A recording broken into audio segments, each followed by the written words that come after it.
Silence, please.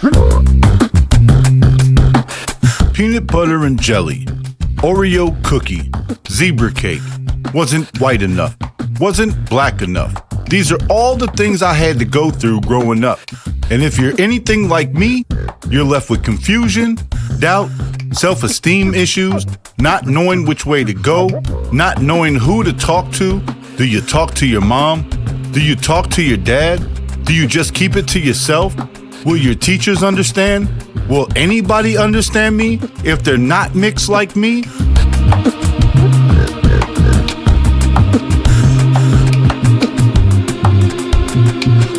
Welcome to MIA, Mixed in America. I am your host, Damian Dorn, aka Mr. Green Bay. This is the show where you go to hear truth, facts, and experience from black to white, exposing the gray area behind the stereotypes of America. All right. In this episode today, we're going to discuss segregation and education. Is education a form of segregation? I'm super excited to have with me an individual that really needs no introduction inside the city of Green Bay. However, for those listeners outside of Green Bay, let me tell you that this man got my attention with his work ethic. I've definitely seen this man market himself and advertise his brand and build his brand from what it looks like to be ground up from him on his own accord, and we're going to learn a lot more about this particular individual. And this is absolutely the first Caucasian guest I've had on Mixed in America. So I'm really excited to have Cujo on the show today. And I apologize, I don't even think I ever got your real name. So if you want to take a moment and introduce yourself, I know him as Cujo, a wordsmith out this world. And we're going to start off with a little bit of his lyricalisms here shortly. And then we'll get into his introduction right away. So, Cujo, you want to introduce yourself and let people know who you are? For sure. Thanks, Damien. I just want to say I'm happy to be here breaking barriers, first Caucasian on the podcast. Yes, sir. Let's go. Yes, sir. That's huge. I'm a hip-hop artist, poet, and a youth educator, branching out into adult education as well, actually. As of recently, I've been doing some adult writing workshops lately. For me, I think it's really all about exactly what you said. Education or segregation, I think, is a topic that I'm really happy to be here discussing, because that's something that I try to bring to light in my lyrics all the time. I'm not aloof to the fact that hip hop doesn't really belong to me. I'm just hanging out in the same circle. And you're more than welcome. Hey, well, that's what I've felt, honestly, from everybody who's in hip hop. I've always felt welcome. I've never felt like a trespasser or anything. And maybe that's just because of the way I present myself, or maybe it's just that welcoming. I don't know. But that's my experience. But still, it's not lost on me where the art form came from, and what we need to pay homage to as artists within it. So talking about racial issues, talking about socioeconomic issues is a huge part of my work, because it's what I'm passionate about, and I also feel that I have a duty to do so. I originally wanted to discuss, your thoughts on education. Was it part of your foundation? Was it something that you found? Was it something that you found you needed along the way? And where are you at right now? I know as an educator yourself, so those are kind of where I want to lead this conversation. Mm-hmm. Before we get there, though, I do want to play this track, and I want to have you spit your bars so that people can know exactly who's talking when you're talking. You know what I mean? I appreciate that. Well, awesome. When you gave me the breakdown for what this episode was going to be about, I'm a writer by nature, so it was just natural for me to write it poetically for the people. I'll just break down my philosophy as quickly as I can. So I think what I'll do is I'll play it with the instrumental, and then I think we're going to go break down the bars, and so that you can kind of give the world your perspective on what you meant by what you meant by. So Without further ado, ladies and gentlemen, Cujo. All right, what's up, y'all? Like I said, if you're listening to this podcast on 1.5 speed, you might want to slow it down just to get a good listen. It's the same old views, the same old trick knowledge. Spent thousands on tuition dues just to go to college. Now you're coming out confused, little to claim as knowledge. Search inside to find the truth there for you to acknowledge. Don't diss me for disagreeing with dissing kids that don't get degrees. There's a million ways to make it with no degree. In this land of free, we've created a culture that looks down on jobs that are necessary and celebrates becoming a debt slave by age 18. If it's your real true passion, go on and get your certificate. But your general bachelor's isn't always significant. Take time, travel, experience, and be a youngin'. Come back later for school if it's your purpose and you'll love it. It isn't worth the 50 grand if you feel like it's a chore. Go ahead and try your hand at something that won't make you bored. Fulfillment and avoiding quicksand of debt is worth much more. At the end of life, degree or no degree ain't part of the score. Yeah, so, ladies and gentlemen, Cujo, let's give him a round of applause. Ladies and gentlemen, if you don't mind, be so kind. That was an amazing set of bars. And again, I hear a lot of choice.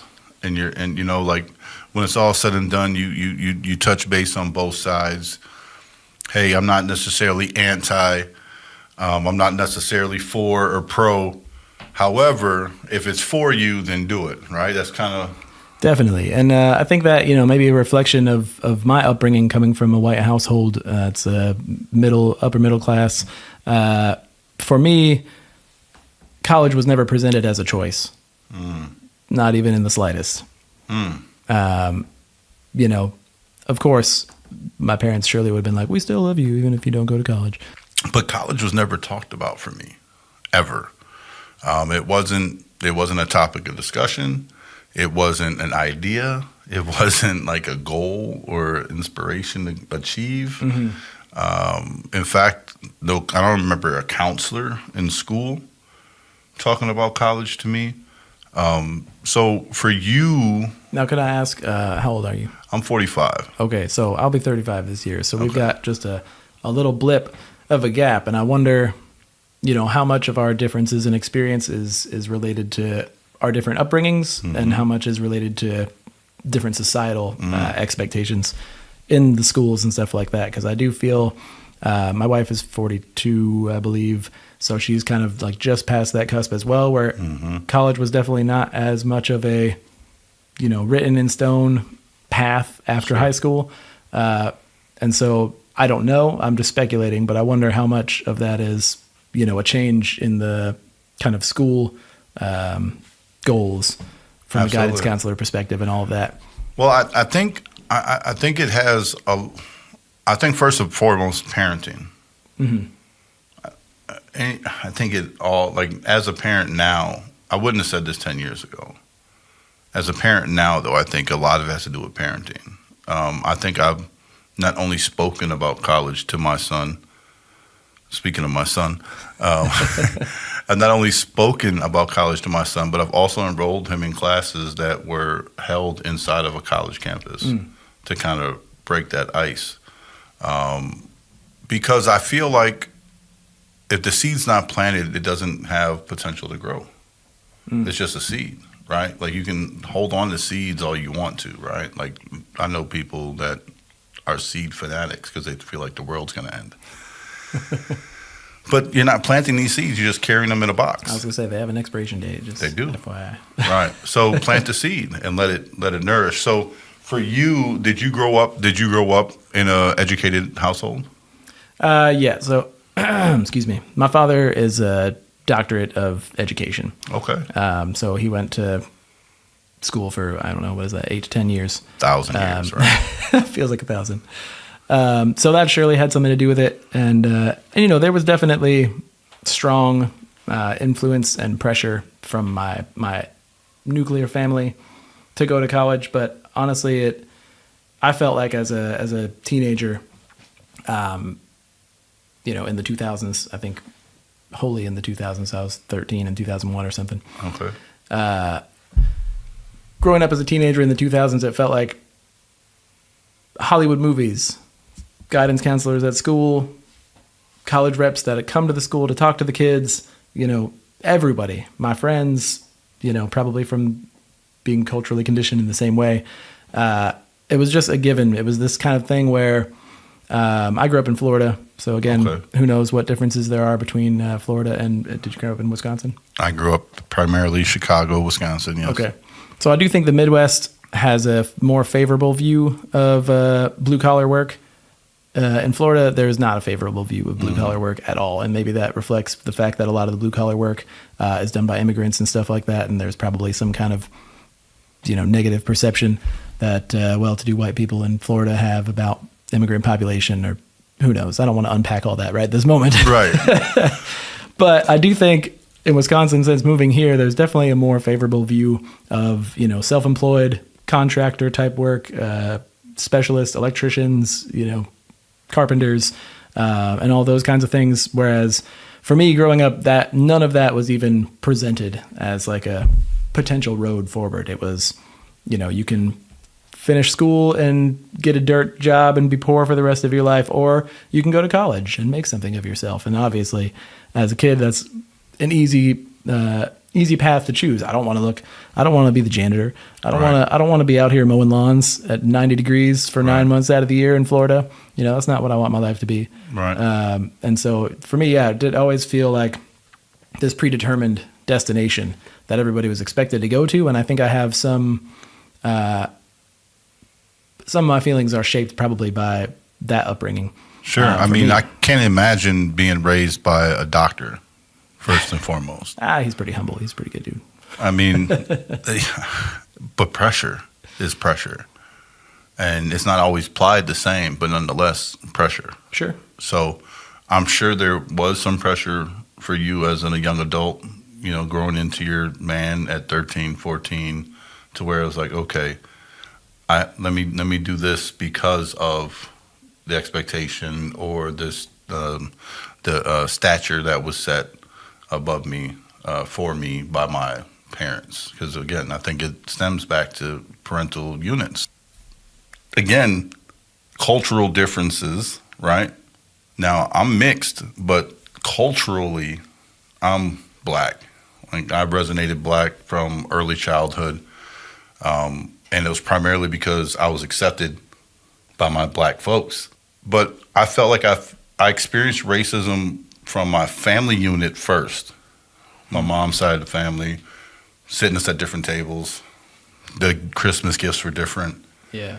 The vernacular, the tone that they used with us was different. When we arrived to Grandma and Grandpa's house, it wasn't the same celebration as when other cousins arrived to Grandma and Grandpa's house, and I started noticing that in my older years. It's crazy how much I've heard that story from people who either come from mixed families or adopt children of different race or things like that. Even my cousin, her and her husband adopted two. I'm not 100% sure if Puerto Rican, Mexican, some type of Latinx children, and the kids are like toddlers, 2 and 4 years old or something. And they bring them up north Wisconsin to meet one side of the family. And they're just greeted with incredible hostility. And I'm like, this is adopted children into the family, that's right. That's for good. Right. And this isn't even foster, which not that I could excuse it if they were, but I'm just saying it's not even like a temporary situation. Like this is being put forth as these are my children, and they're being met with this distaste and disrespect that would never ever be shown to blood children of the same race. And it's crazy to me that type of thinking even still exists. And it's good for me to be reminded of that from time to time, because my circle is largely really good people on purpose. Check your circle, people. That's a key. But it's important to remember that there's still a lot of nastiness out there in people's hearts and minds. It's crazy. I agree. It is absolutely amazing. The kids don't know what they don't know, but they do know how they feel. And I couldn't necessarily explain my feelings as a kid, but I definitely felt like I didn't belong anywhere, nor wanted. My mom, group homes, treatment centers. All that's what my childhood was riddled with. From my dad left at 8, so from 8 to 12, it was bickering back and forth with my mom. I ruined her life. She had no freedom. Blah blah blah. 12 years old, moved to Green Bay, and the system took me in. So I really feel like I went from a preschool to prison pipeline. Like I really feel like I rode that bus. Which brings us to our topic of conversation: education, segregation, and do we use education as a tool to segregate? And I kind of feel like I grew up in a private Catholic school. My dad, for whatever intents and purposes, had money. Like I said, he had a good daytime job. He had some sense about himself. He taught me manners. He taught me a lot of real man characteristics. He said it's okay to cry. He said always respect a woman because she can be your best friend or your worst enemy. These are things that he told me from 3, 4, 5 years old before he left at 8. Taught me how to play chess. So he instilled some good seeds into me. Mm-hmm. But when I think about going from a private Catholic school to 3rd grade public school, it was culture shock. It was absolutely night and day difference for me, to where you went from being honored for your intellect and raising your hand and answering questions to now you're a laughing stock because now you're trying to show out. Now you're you're too smart. So I do feel like schools kind of segregate. I feel like those tests, those placement tests, those AccuPlacer tests, like they want to see where you score at so they can kind of urge your parents to move you in a different direction as far as education is concerned. Have you experienced anything like that or seen anything like that in your upbringing? It's funny. I mean, I was in public school my whole life, but the area that I lived in is pretty middle class, well-to-do-y. I never experienced well-to-do-y. I mean, I knew somebody in middle school that sold weed, but I knew like a guy. Right. Not like everybody. Right. I know there's some schools out there where that's the case. That's just what they do. Yeah, but it's interesting that you mentioned 3rd grade because my daughter's she's going into 4th grade. Okay. Now she just was in 3rd grade this past year. And it's funny because I've noticed this shift as of 3rd grade, and maybe, it might be different for different kids. Obviously kids mature at a different rate and all of that. But I think what you witness coming from private school to public school is also partially prevalent even in the public school sector. Young kids don't know to beat each other down. Right. Young kids don't know to drag each other back into the barrel as somebody's trying to climb out. Right. That's like a learned thing. That's not an innate thing. And by the time they get to be 8 years old, for me, my first memories that I can even call upon are from when I was like 6. Okay. I got nothing before that. And I think around that age range, 7 to 9 years old, you really start developing the sense of not just individual self, but self as part of something bigger, self as part of the family, part of the group, part of the class, part of the whatever it is. And I wonder how much of that is, like you said, coming from private to public, or even just maturing to that age where kids start to get worn down by the cultural conditioning that basically says, this is how you are. Look at the dork over there. Look at the nerd over there. Don't be like that guy. Right. Which I can't imagine how they've even managed to craft that, because everybody knows that the dorks and the nerds are the ones who end up as millionaires later on in life. You know? They say the A students end up working for the C students. I've heard that as well. That's probably also got some truth to it, but my experience was definitely more supportive, I think. Sure. I was always a smart kid. I had 2 older brothers, 5 and 8 years older than me. That, they were too much older than me to beat up on me too much. They were too much bigger, but they still ribbed me and jabbed me all the time. That little brother pressure. And that, I think, is something that kind of hardened me to ridicule. Sure. Like my peers weren't really touching me that much because I was getting picked on by much bigger, Right. much bigger dudes than them, and I was like, Trust me, I'm afraid of my brother. I'm not afraid of you. Right. I can get that. I've been called way worse. Okay, I'm the big brother in the family, and I think my little brother, my youngest brother, is by far doing better than his two older brothers.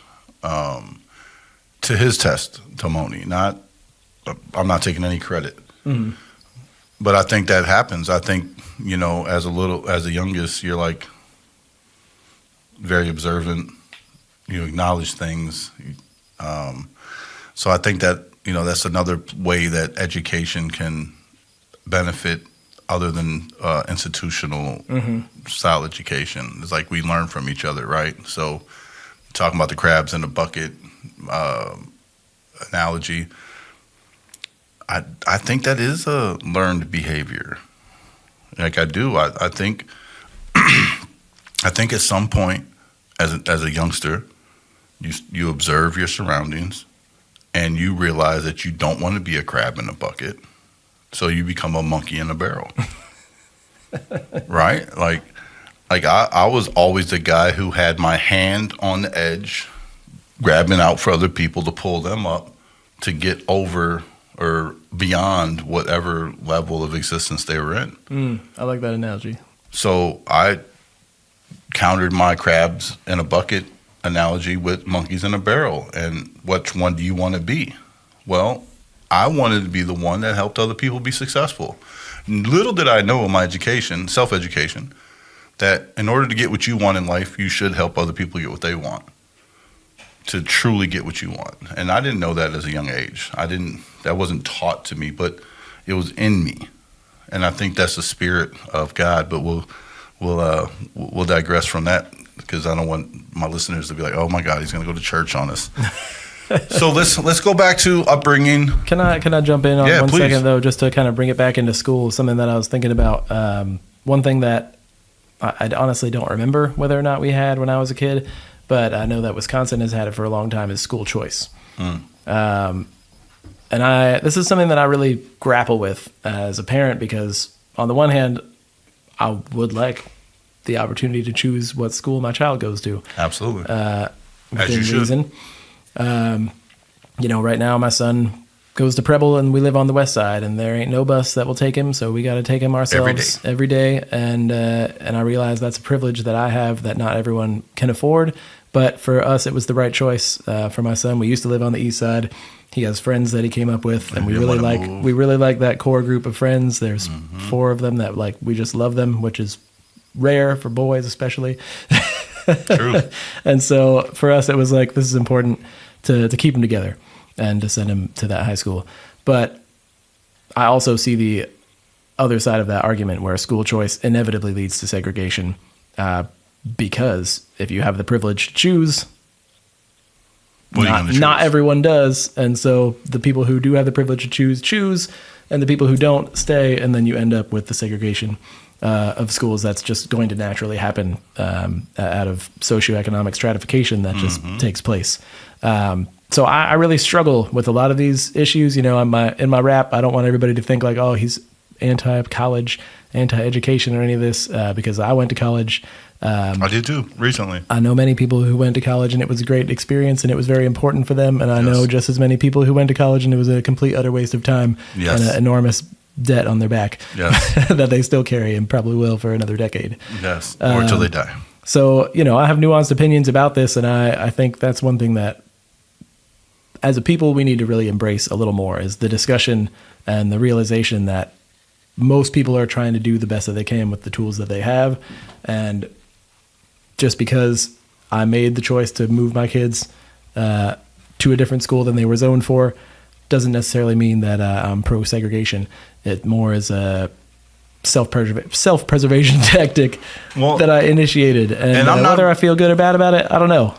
Well, I'm not necessarily opposed to self-preservation. And I feel like you should be pro-self. Whatever your self is, if it's white, black, Native, Asian, whatever your self is, you should be pro that. I believe when you become anti something else is when the pro is no longer a pro. So I have this metaphor in one of my songs. Can I like break it down for you real quick? Please. So the song is called Food is Medicine. And the song begins with a very long, elaborate metaphor. And it goes like this. The seeds of ignorance began sprouting long ago enough now that they're thick-wooded trees, casting shade on reality, creating a forest of misunderstanding. So here we are, standing under a canopy of complacency. But every fallen leaf lets a little light shine through. All right, so we have the seed, and for me that is, racist ideas, basically what this country was founded on and what it largely proliferated up until the 1960s or even more recent. Sure. We have the seeds that were planted long ago now that have grown up into trees. These trees are the institutions, the justice system, the school system, which we're talking about today, the legal system. I said justice, but I kind of meant police and criminal justice. Well, there's a difference. Yes. So these institutions have created the forest. The forest is where we are in the present. This forest of misunderstanding, because we didn't even plant those seeds. Right. We don't know the law. Those seeds were planted generations ago. Right. We didn't even start this. But Right. here we are today, caught in this forest of thick, old trees, these institutions. The canopy represents basically the shade. Right? Shade makes things difficult to focus. It's hard to see the clear edges of things when you're deep in the woods. This shade makes it hard for people who, particularly white people, because that's the perspective I'm speaking from, to see clearly in the forest that we've created. Right? And so we see blurred edges. We see shadows moving. We are afraid of what's happening in the forest because we don't have a clear, sunshiny vision Right. of it from our own cultural fault, but still, this is where we are today. I love that. The leaves that fall represent things getting knocked down, right? Like integration of schools, even though that's kind of a long road and we're still talking about it today, it was still a step in the right direction. Right. Police being forced to wear body cameras, so that there's more transparency in policing. You would have of to the community. police the police? Who would have thought that? These are leaves that fall out of the canopy, and they allow cracks for the light to shine sunlight. through, and that light is the awareness. That light is what gives clarity to the forest floor, that gives us the ability to see things the way that they really are instead of the way that we project them being. I think all of us are caught in the same thing, but specifically culturally, we built the institutions that created the situations that muddy the water so that we live in fear of each other, so that we have incorrect opinions of each other and we have misunderstanding.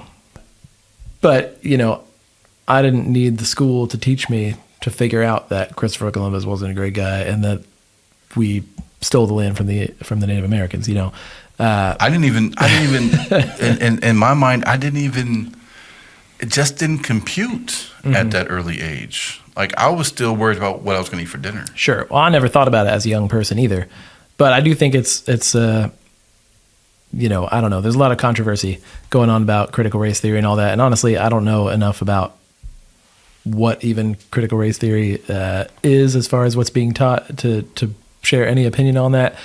But I think it's an enormous benefit to our children to learn the truth than to be fed propaganda. I agree. Propaganda does not educate in any sense of the word. It doesn't help you grow as a person, and it doesn't even do what it's supposed to do, which is to create a stronger country. Propaganda doesn't create a stronger country anymore.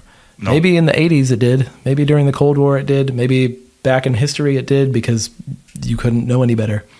But now propaganda just makes you look dumb. Right. Like all of, I've gotten like 1,000 text messages on my phone from the primary elections coming up. Oh my Jesus.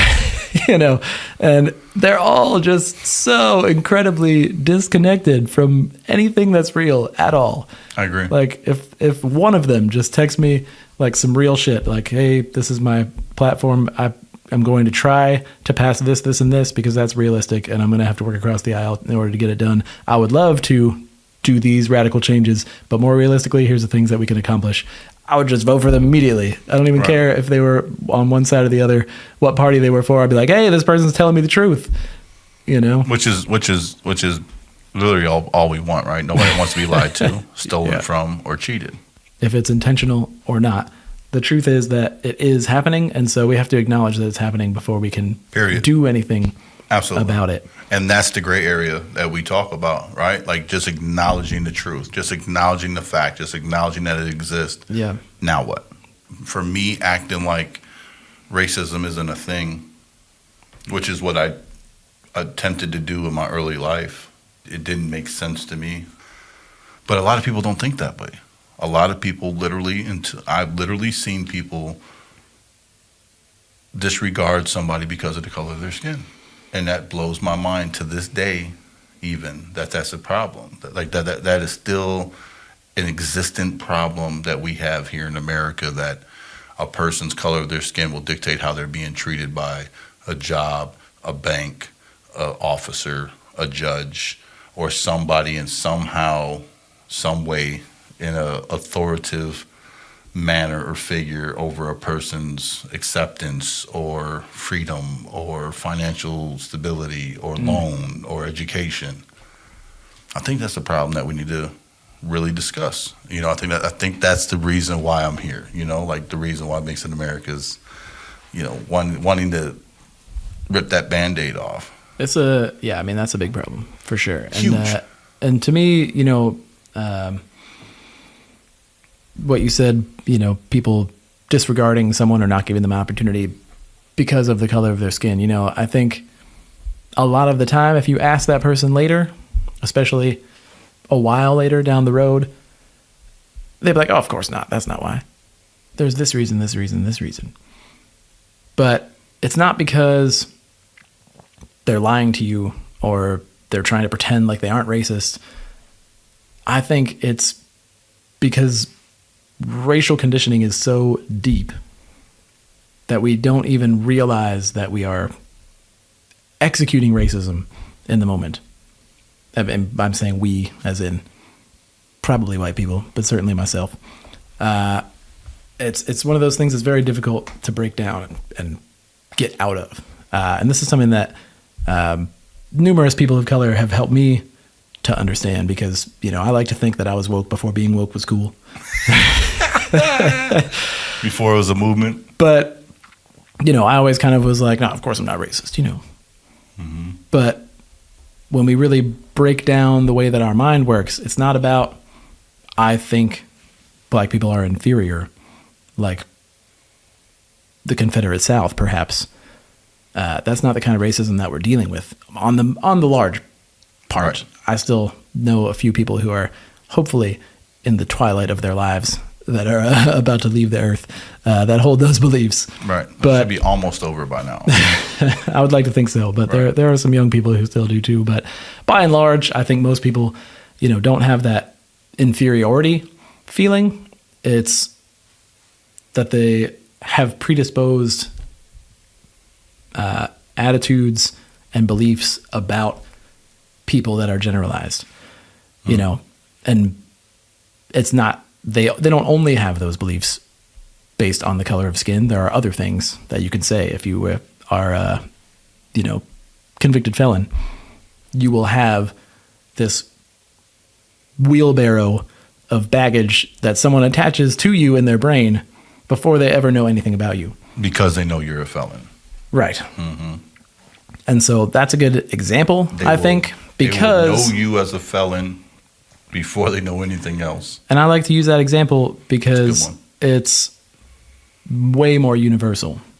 Most of us feel uncomfortable with people who have broken the law willingly or whatever. Mm-hmm. Personally, I know many people who've been to jail or prison, have become rehabilitated. You know, they were young when they did it. They're older now. They can see in retrospect that wasn't a great idea. Whatever, the penance actually helped to sharpen their drive and their focus on life and whatever. And these people that I'm talking about are some of the most motivating, inspirational, and amazing people that I've met, because they've come out of this fire with all of these, presumptions that everyone has about them. And so they're starting 12 steps lower than you or me. And they have to kind of climb that staircase to get above all of those presuppositions and then get on a level playing field. But I think we do this to people of color all the time. And maybe it's not as much, maybe it's not as heavy as we do to people who are convicted felons. But whether we like it or not, we have this kind of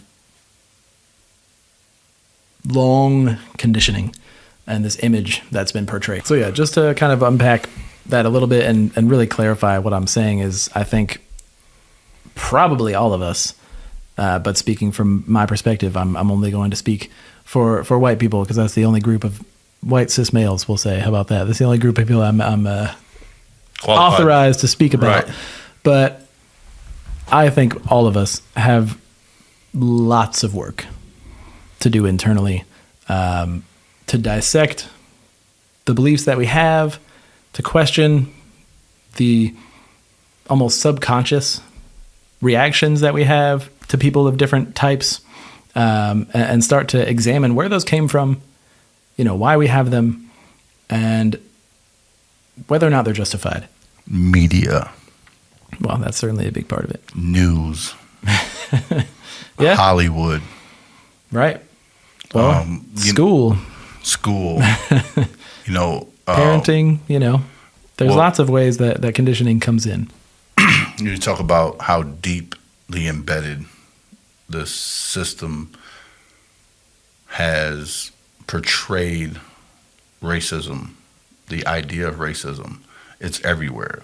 There was a time where you didn't see anybody of color in advertisements for Colgate, Listerine, Midas. Which is ludicrous, because the contrast of the bright white teeth on the dark skin is everything. Come on, like Denzel Washington, hello. So, I think about these things. I think about growing up. I think Michael Jackson may have broke the ice on black folks in commercials, now that I'm thinking about it, right? Because I don't think there was a Richard Pryor commercial when Richard Pryor was in his 70s. In the 70s, I'm saying, not in his 70s, but in the 70s, Richard Pryor was a big deal. Interesting. But I don't think he was in commercials. I wasn't alive then, so O.J. Simpson, I think, made it into Hollywood in the early 80s, broke some barriers, and then it started flooding. Eddie Murphy, and then it started flooding from there. This is just my perspective growing up with really the media's to teach me about my black history, because my mom didn't teach me about black history because she's white, and my dad left at 8, and the whole black history of my dad's side of the family escaped me too at that time. So I think you said something really important just now, and acknowledging that the media was your teacher. Yeah. I think that's part of how we can start to kind of unpack this conditioning, is realizing that every opportunity that presents itself in life, every source of entertainment, every adventure that you go upon is a teacher. Yeah. Right? Every person that you interact with is a teacher. Your kids are teachers to you. Your grandparents are teachers to you. The news and media that you consume are teachers to you. The entertainment that you consume are teachers to you. Whether or not you acknowledge this is up to you. But if you don't acknowledge it, then you become a vessel that gets filled with things that maybe aren't of your intention. If you do seek out media, entertainment, relationships with the mindset that these are teachers, and really teachers are mirrors, right? The best teachers are mirrors. They allow you to see yourself, because the whole point of education is to grow, right? And so when we acknowledge that these interactions that we're having with media, that with entertainment, when we acknowledge that these are teachable moments, that this is a classroom, it changes the way that we start taking things in. Right. And it changes the way that we process that information, and it doesn't just sort of spill in an empty vessel, but rather we come in, analyze it, get rid of some, keep some, and move forward. Beautifully said. We're going to talk about higher education. What does higher education teach you? I'm going to be honest. Going to college at 40 years old, it did wonders for me as a man, but didn't teach me anything about what I was studying. Like, don't get me wrong. I learned more about myself in this college run than I did about the education that I sought. Like, intro to ethics, intro to diversity, intro to psychology, College 101, those 4 classes alone just blew my mind, right? I really learned about myself as a man, as a person, as a being, that not necessarily my brain is different than anybody else's. I have the same functionalities as everybody else. I have the same capacities as everybody else, unless I'm removing those capacities with ulterior motives or implications of things that I shouldn't, like drugs or alcohol or abuse or something of that nature that limits my ability to learn and function. And I guess until then, I felt like I was different, man. I really did. I really felt like my existence and upbringing in institutions and stuff like that, being raised the way I was raised, made me different. But it wasn't until college that I realized, like, wow, we're all in the same boat, really. Like, we really are all in this pot of learning, seriously, and teaching, whether we realize it or not. So, higher learning for you may have been an expectation as far as a person, as far as you being raised by an educator. Do you regret it? Do you regret seeking higher education? Have you utilized your higher education that you received? What was the degree in? Yeah, so my degree is in applied physiology and kinesiology, which is pretty much exercise science. Okay, so exercise science. Mm-hmm. So you went down that route, obviously, because you had a goal?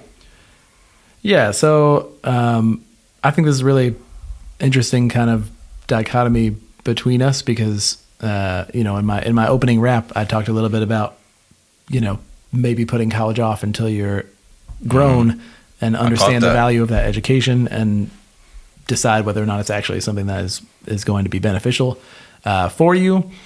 For me, I don't regret going to university by any means, but in part, that's because I had incredible support behind me in order to do so. Mm-hmm. So just to kind of break things down, the Florida Lottery was developing this program whereby they would fund scholarships for all students who met X criteria.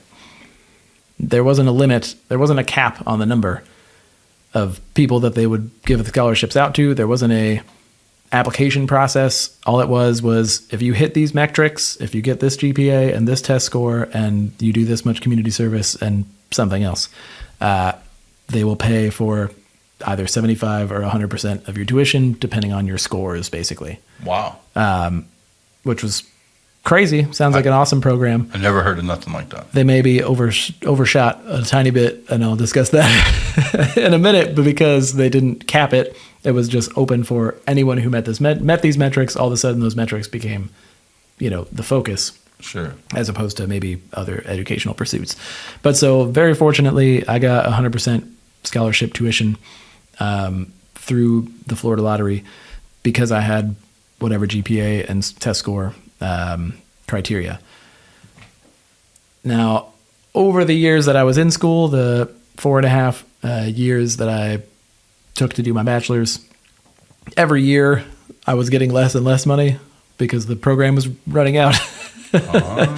Basically, but at the beginning anyways, they promised 100% tuition, $250 for books, and maybe that was it. But still, that's great. Substantial and enormous. So that helped subsidize my costs of college a great degree. And then I had parents that had the financial means in order to support me while I went to college, which, again, is why I don't regret it.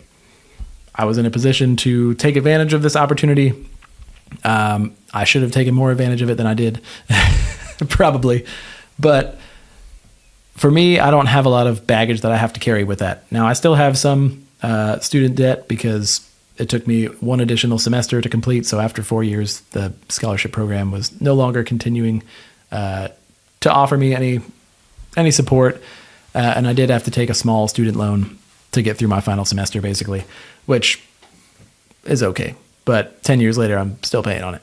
That's crazy. And that's a tiny fraction of some of the people I know. You know, I have a friend who was out of state tuition back then, and that was just crazy. I can't even believe the price for out of state tuition. But I'll just stick to in-state because that's what I know.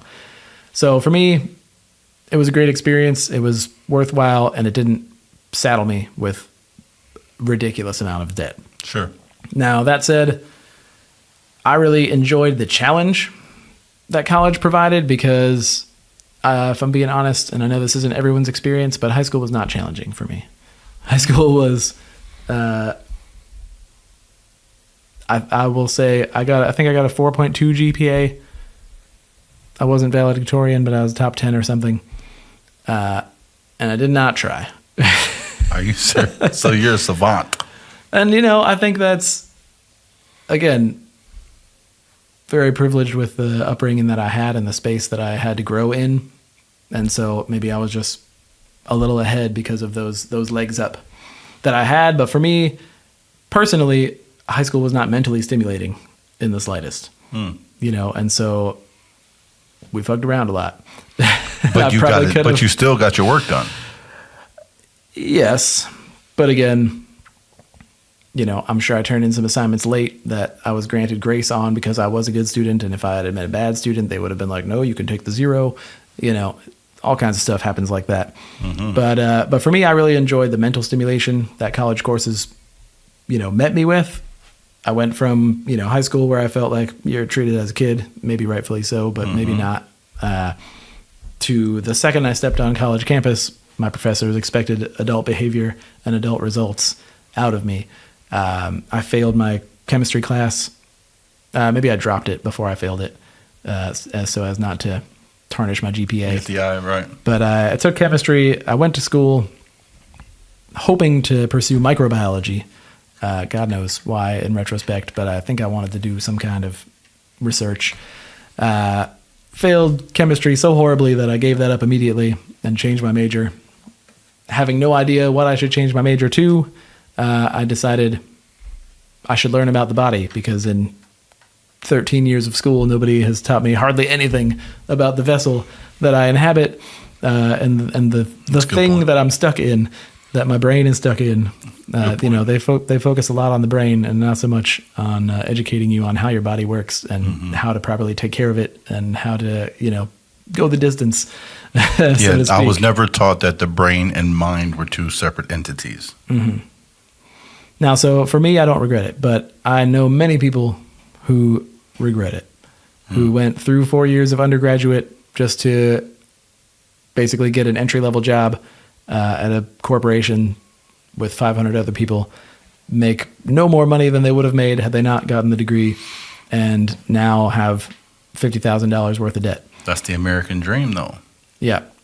And now things I wish that we would have learned is how to take care of your body. Things I wish we would have learned in high school, I should say. And I kind of I've tried to push for this in different ways, and I don't really know the right avenues.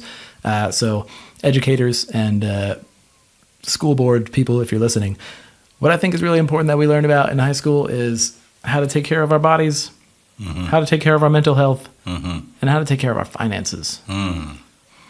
We learn so little about finance. Even in college, unless you major in economics or finance, you don't learn very much about it. You know, we give these kids who are 18 years old enormous loans at 6.8% APR, I think is what mine is. I don't know what they are now.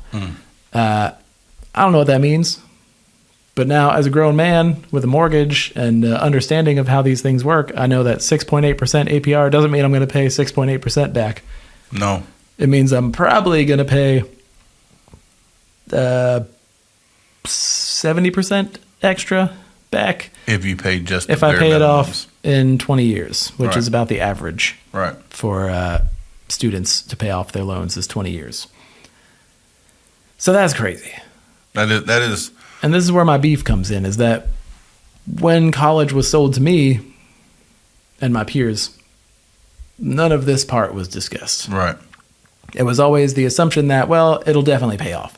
You'll make so much more money because you went to college that you'll pay off those debts in no time. But to pay off a $50,000 debt in 10 years with the APR that I had, I would have had to pay $555 a month. Wow. From the day I graduated college until now, and then I would just now be paying it off. $555 is more than my car payment and my insurance combined. Right. And you can lump my phone on there, and I gas. think it's still less, even with my phone on top of it. That's ludicrous money to expect, and it's, again, to me, it's like this. It was almost predatory. Agreed. And I'm glad to hear you say that, because I mean, in my culture, there's not many talks about going to a white man's college. Like, I've heard many of my brothers and sisters of color, definitely vocalize their disdain for any white institutions, being taught by white people, being led or groomed by white people. And I can understand their reservation. I can. But then there's a part of me where it's like, can't beat them, join them, right? My mom used to say that. Can't beat them, join them. And she said it at such an early age that it became cliche at a time in my life where I probably should have really adhered to that ideology. But I think about that now. Can't beat them, join them. Well, when a black person did join them, they were considered a sellout. Right? Like, oh, Uncle Tom, Sambo, whatever, you're a sellout, and I said this in one of my other previous podcasts, is I'm acting too white, or I'm being too white for my black side or my black culture to accept me. Because I did want to educate myself. I did want to know how to set a table. I did want to know how to hold my arms while I'm eating at a table, and how to hold the fork properly and not like a shovel. And I wanted to know these things. I felt uppity, if you will, by knowing these things or having the advantage. And so I dressed a certain way. Yeah, I still have my cross colors and, my FUBUs and my damaged jeans and, all those things. But I also wore cardigan sweaters and turtlenecks and loafers and, things of that nature too, that my culture wasn't necessarily wearing. But I felt like I could do that as a mixed kid. So when you talk about this higher education, you talk about the loans. You said You said it felt like it was you were preyed upon. Well, unfortunately, I feel like I wasn't personally preyed upon because I didn't need that loan coming in. For me, I took the loan my fourth year in college. I was 22 by then.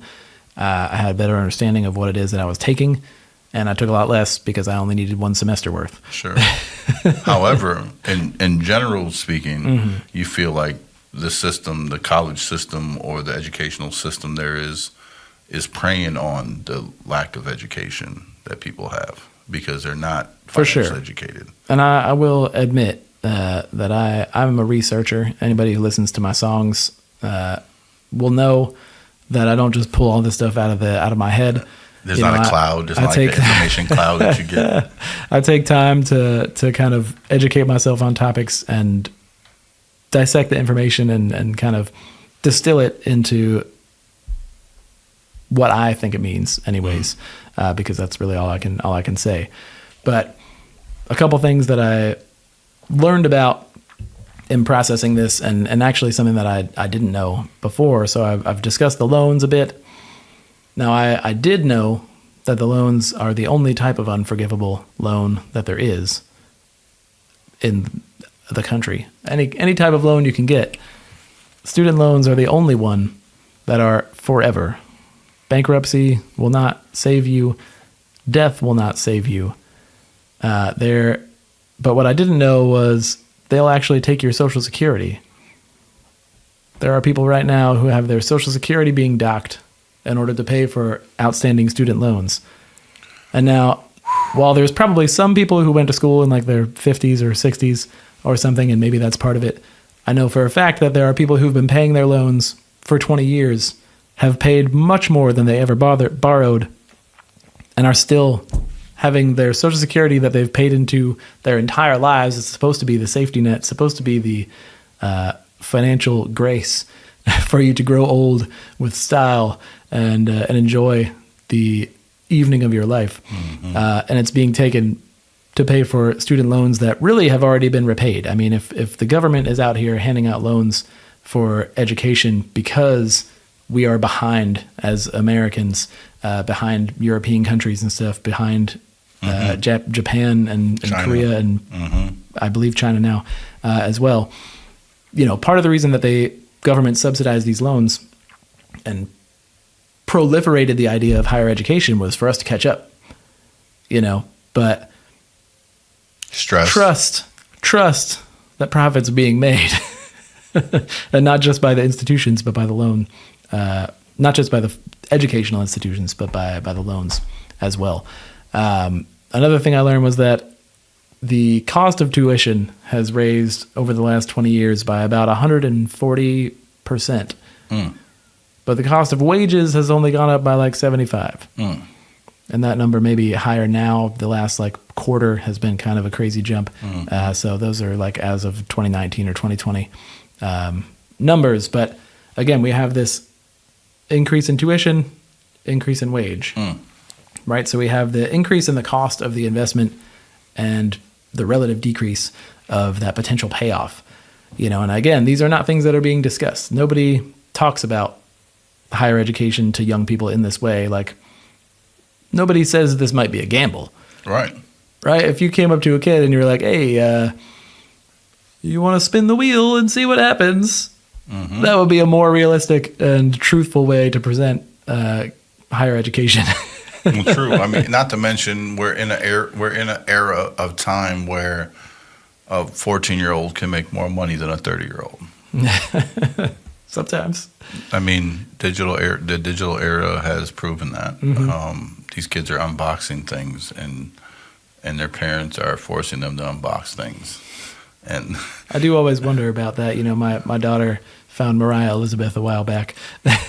And I watched a few videos and I'm like, you find this entertaining, huh? Oof, I don't know. Yeah. We're gonna very strictly limit how much of this you can watch, but I'm also not gonna say you can't watch something because then you'll just go find it some other way. Absolutely. That was smart. But I do wonder, I think Mariah Elizabeth is an adult, and I don't know if she always was or if she was a kid when she started, but I know there are some kids who are influencers that are bringing home the bacon. They are. Right now. Literally. And I do wonder how much, there's parental support or coercion, if it's the kid who forces their son to play football so that they can become a pro sports star. I mean, Joe Jackson and the Jacksons, that was that situation. He bred his family to be entertainers. So we're just in a different era now with the digital.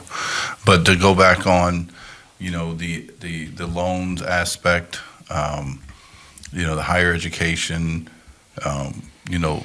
I think I read something upward of 60% of graduates don't land a job in their field of study.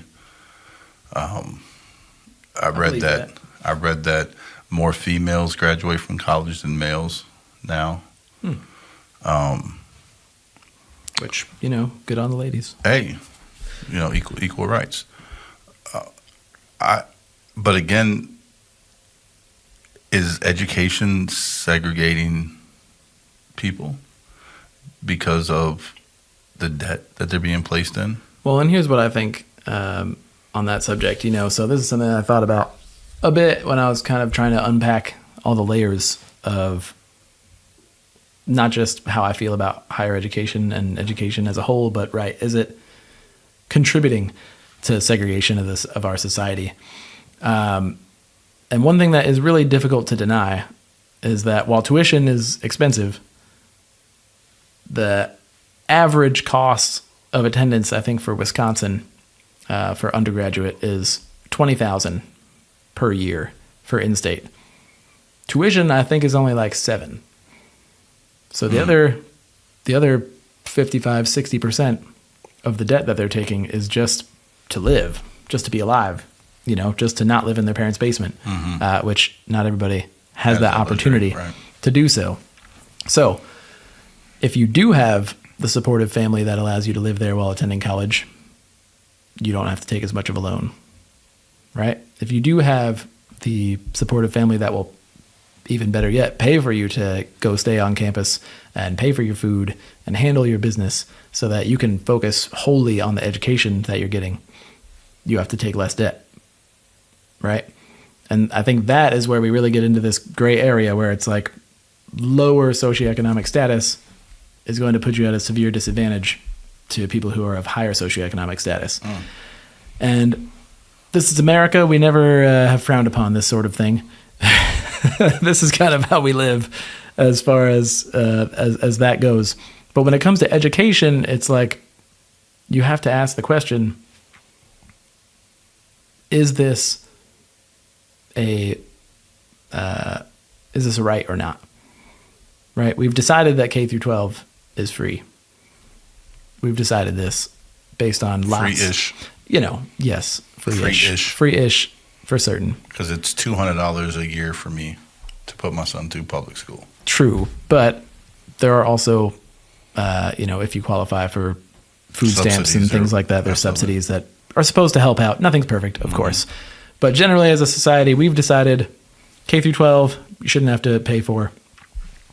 Many other countries have decided higher education, this is necessary for the health and prosperity of our nation. So we're going to invest this. Now, many societies outside. Many for sure. And I don't know where it ends. Do you subsidize masters and doctorates as well, or only undergraduate? I don't know. Maybe you don't subsidize it. But again, we must acknowledge the fact that we have created this situation that basically diverts people to higher education, saddles them with large amounts of debt, regardless of what socioeconomic class they are.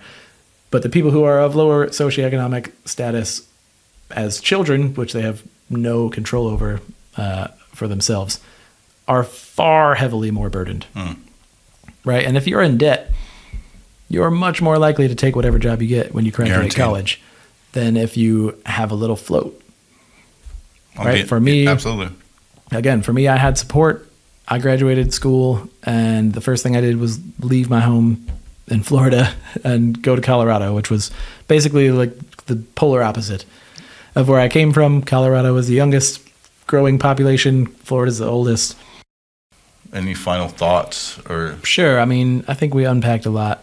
I think I've talked at length about my feelings about this, but one thing that I come back to a lot is just, I think I mentioned earlier, acknowledging that most of us are doing the best we can with the toolkit that we have. And so for me, for my kids specifically, and for the youth that I've had the opportunity to engage with, my goal is to just fill the toolbox. I don't need to shape the way that kids believe. I don't need to tell them how to think. The primary thing I want to do is just stick tools in the box. It's tools they don't even know that they're going to need later. Honestly, I love the fact that you're utilizing your passion to broadcast your purpose. I think that is absolutely extraordinary. I love the fact that you're a white guy so deeply involved in hip hop in my community. I love that. I do. I think I reached out to you maybe 4 years ago the first time. And now here we are, right? Everybody out there, I definitely recommend you taking a look into Cujo hip hop and really taking a look at this man's movement. And I'm sure that you will find that you'll enjoy some of his lyrical content as well as I have. Cujo, is there anything else that you want to give the people, man? Hey, it's been my pleasure, and I really appreciate you doing this podcast, getting these nuanced views on things, because in this day and age, we consume things in tiny little sound bites, and it is probably one of the largest causes of the dichotomies and the division that we feel right now, is that we consume things in such small amounts that there's no room for discussion, there's no room for understanding, there's only room for praise or outrage. And so I appreciate this opportunity to kind of discuss a little bit longer form. Thank you so much, man. I look forward to more projects that you're working on and potentially working with you on a few projects myself. Thank you. Absolutely. Life is not so black and white, and there is too much gray area not to talk about it. Thank you for listening. Look forward to having you back next time as we discuss truth, facts, and experience, exposing the gray areas and stereotypes behind America herself.